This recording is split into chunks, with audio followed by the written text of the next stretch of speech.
Greetings, everyone. This is Rock and Roll Spot Connection with the first installment of this year's horror retro review series. This year we'll be focusing on horror movie remakes that I am particularly fond of. Generally, most of these are remakes that are largely considered to be at least on par with the original. Maybe in some cases different. And we're kicking things off with probably one of the most well regarded horror remakes, John Carpenter's The Thing. The Thing is a remake of The Thing from Another World, which was a 1950s creature feature Red Scare kind of thing. Based on a novel, on a story called Who Goes There? And Things from Another World isn't a bad movie. It really isn't. It's enjoyable. It's your usual type of 50s B movie camp.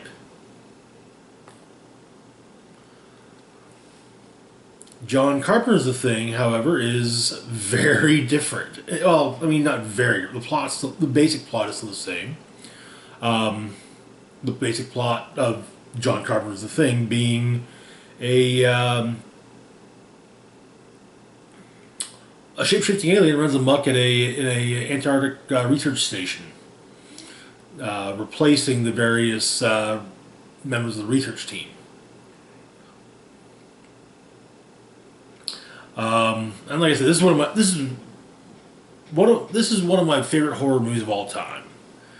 It's up there with the first couple of Hellraisers and a handful of others, but it's one of the best. And yeah, I mean, there is so much good going on, and we'll get to that later. But anyway, so the cast, which is actually one of the best parts of the movie, you got Kurt Russell as R.J. McCready. He's the pilot at the Antarctic Research Station. He tends to be fairly easygoing until shit hits the fan. And there are a few points where he does kind of drop the ball a little bit, but it's the kind of thing where him dropping the ball makes sense. Next up, we got Wilford Brimley as Blair, who's one of the scientists at the research station.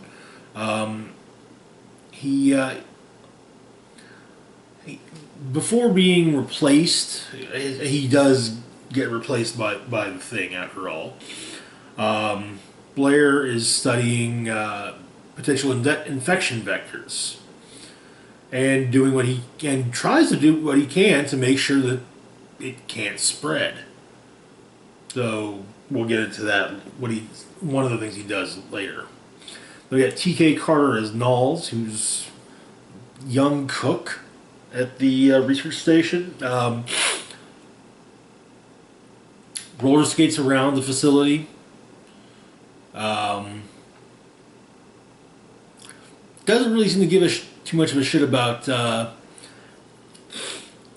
everyone else. About simple requests from everyone else. An example being when Bennings asked Knowles to turn down his radio, on account of the fact that Bennings got shot that day, and Knowles says, "Yeah, sure thing," and it's kind of barely touches the volume knob with his fingertips. He's actually one of the ones who lasts the longest in the movie too. So then we got David Clennon as Palmer, best described as a blue-collar stoner. To the best of my knowledge, I couldn't tell you what Palmer's job is there.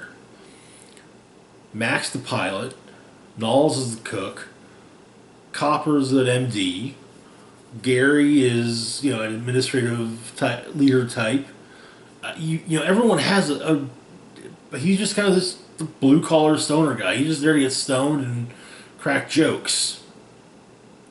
We got Keith David as Childs, who's also a member of the research team, and again, he's one of those ones where it's like, best I can figure is he's security. And he's a security specialist. he rarely has any moment. I don't recall any moments with the character where it's implied that he's a scientist. Which, okay, that's fine. I mean, Keith David's a big dude. And side note, this is also Keith David's breakout performance.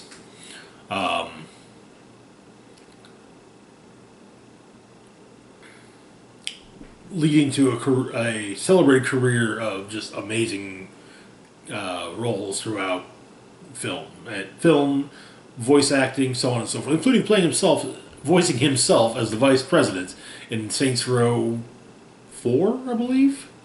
I think it was 4.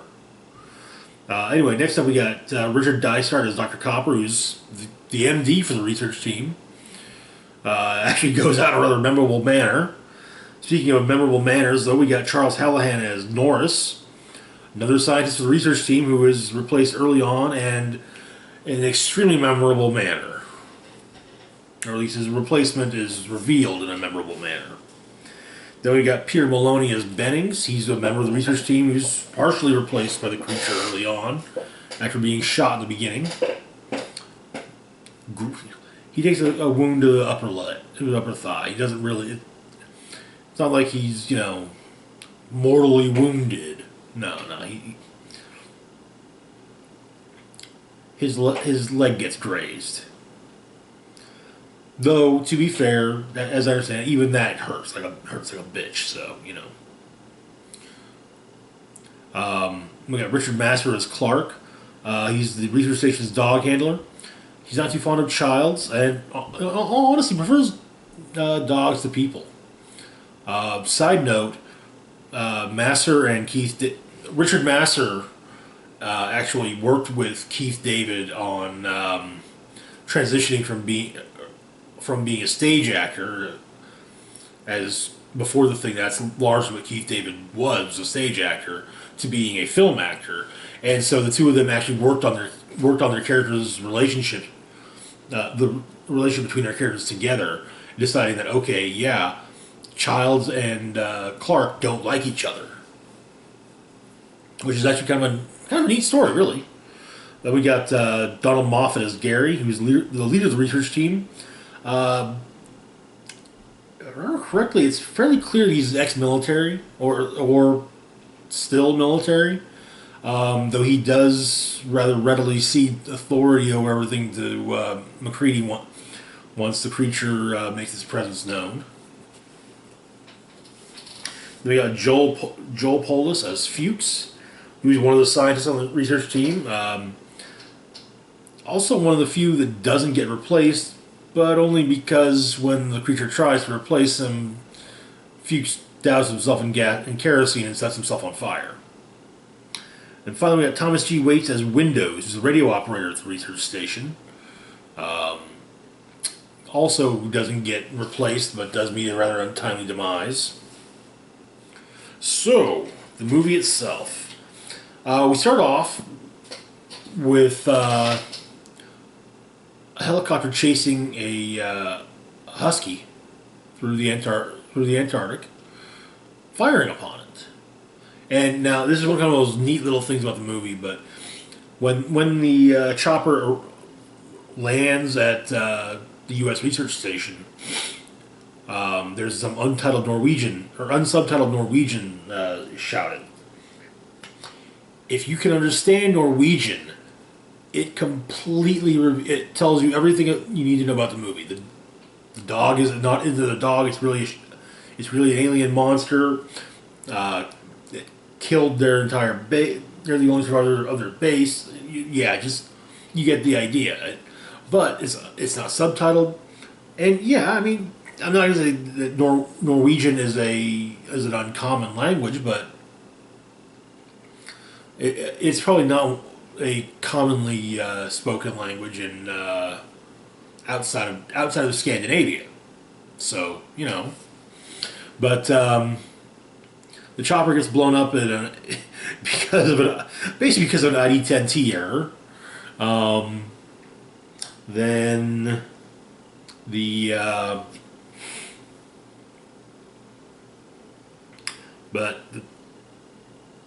one of the Norwegians is killed when the chopper explodes, and then Gary shoots the other the surviving Norwegian through the eye, killing him, and they let the dog in.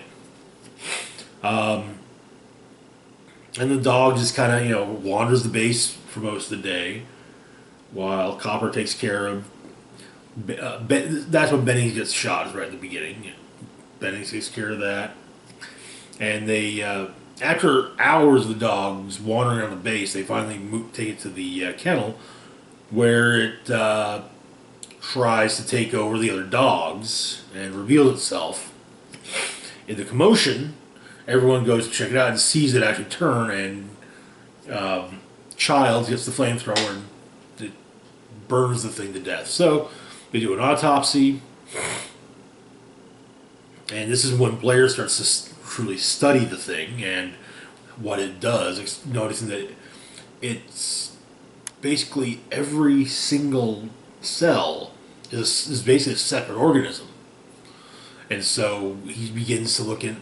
He basically concludes that they have to make sure that no trace of this thing gets out of the research station.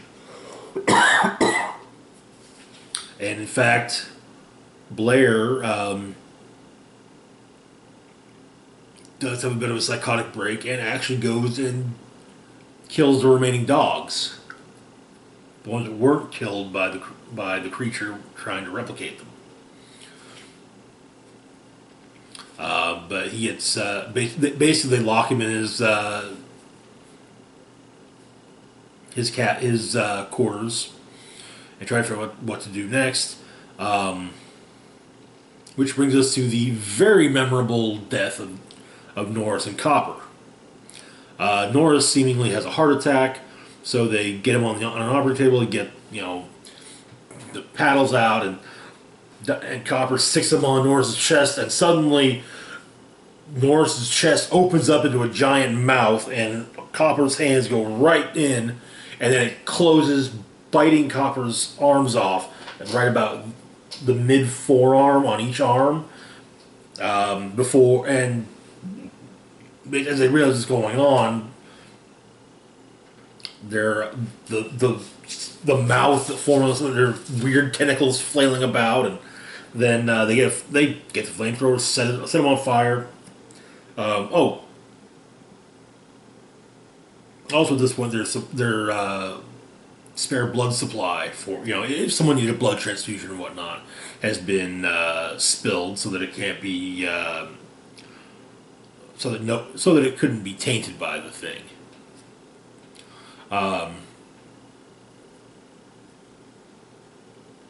As they burn the Norris thing, his head begins to his neck begins to stretch, and his head separates, falling to the floor, where it then grew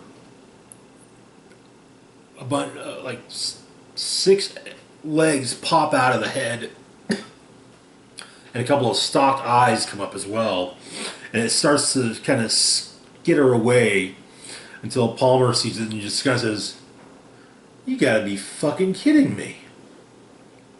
And then McCready blasts it with a flamethrower, and that scene right there is probably one of the just most amazing moments when it comes to the movie's creature effects, because it just looks so amazing, and it still looks great, nearly 40 years later. But anyways, so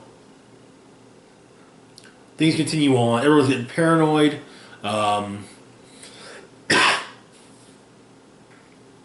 Bennings is turned and killed.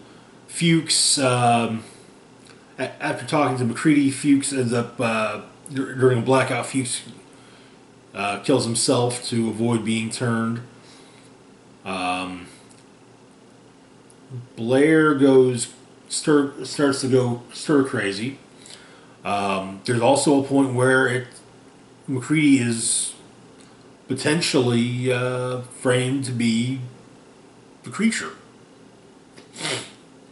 but he managed to get back in. He gets left outside, then he gets back in, but he manages to slip back in, or, well, break back into the facility. And him and Windows, he's come up with an idea for a test. And this one he also ends up killing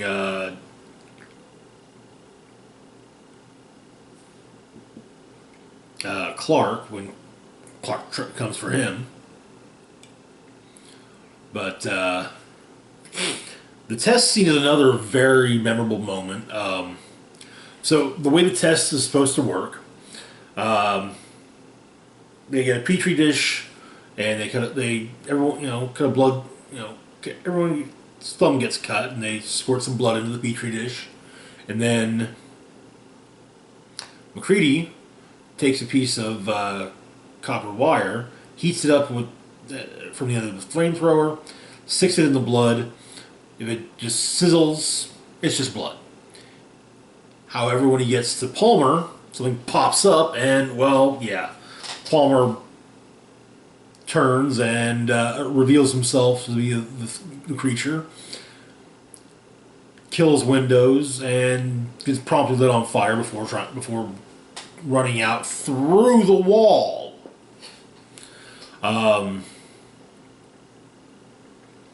So there's only a handful of them left now, and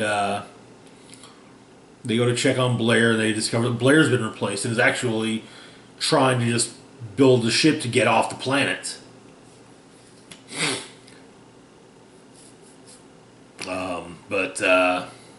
So everyone that's left, they figure, okay, well, we got to stop Blair, and then we got to figure out, and they end up blowing the facility.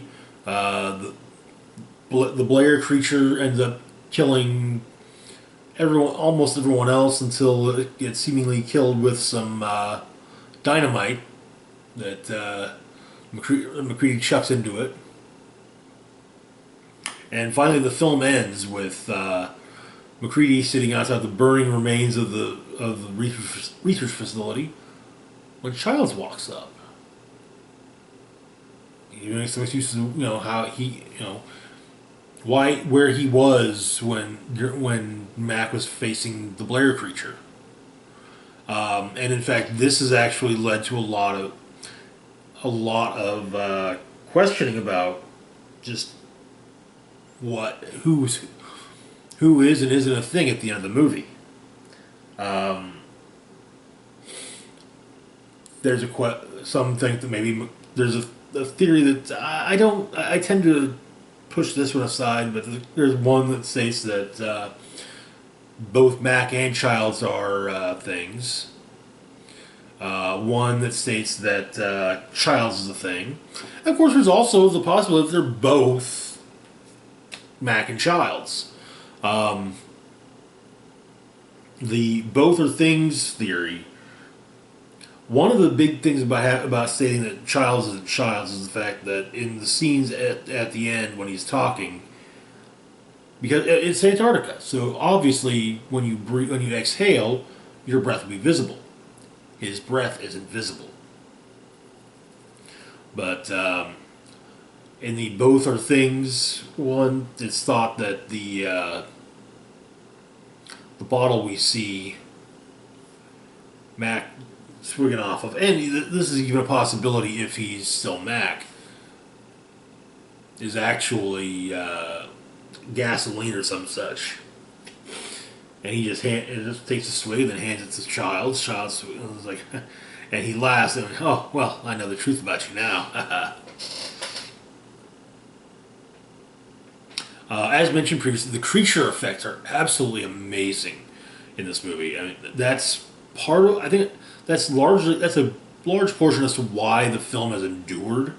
I mean, aside from the fact that it is just brilliantly made, shot, directed, acted, written. Yeah, everything about it is spot on.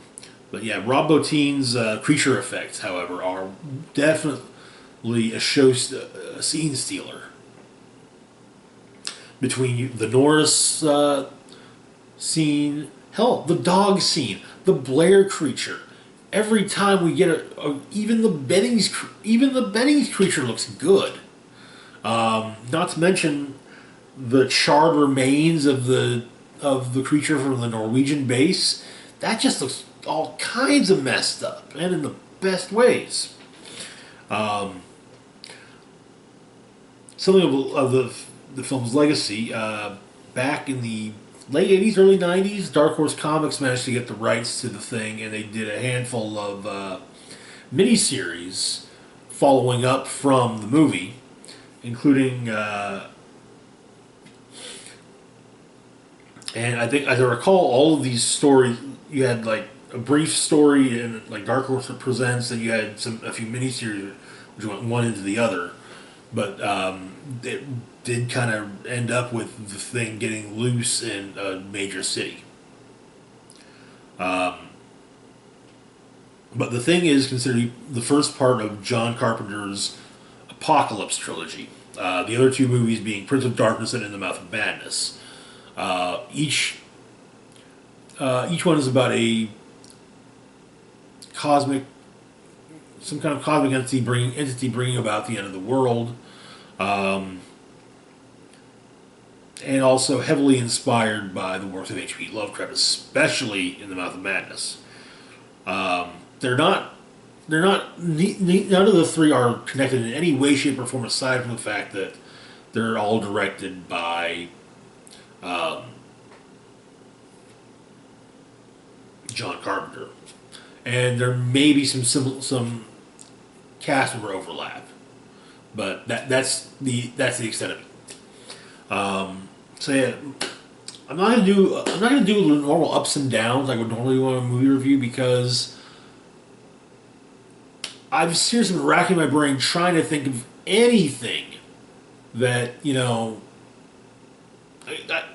the biggest complaint I can come up with is it would be nice if maybe the rest of the research team got fleshed out. You saw you heard my characterizations of my descriptions of all of them. I mean, so much of them just need, there's so little to work with, but at the same time, it works. It works absolutely fine the way it is. The cast is great. The creature effects are great. John Carpenter's at the top of his game. Ennio Morricone's score is fantastic. Everything about the movie is just, so friggin' good. This is probably one of those. This is one of those movies. This is one of those just like perfect movies. Yeah, the closest, like I said, the only thing I can come up with is characterization. But yeah, I mean, the movie is so good that I can look past that. So yeah, when it comes to a score, it's a 5 out of 5 easily. Definitely one of my favorite horror movies of all time, and definitely on the very short list for best horror remakes of all time. And I'm fairly certain we're actually getting to one of the others that's commonly thought of as being one of the best as well. But anyway, that's it for now. As always, feel free to like, share, and subscribe. Links to my Facebook, Twitter, Patreon, and PayPal can be found in the description box down below. This is Rock and Roll Spock signing off, saying, live long and rock hard.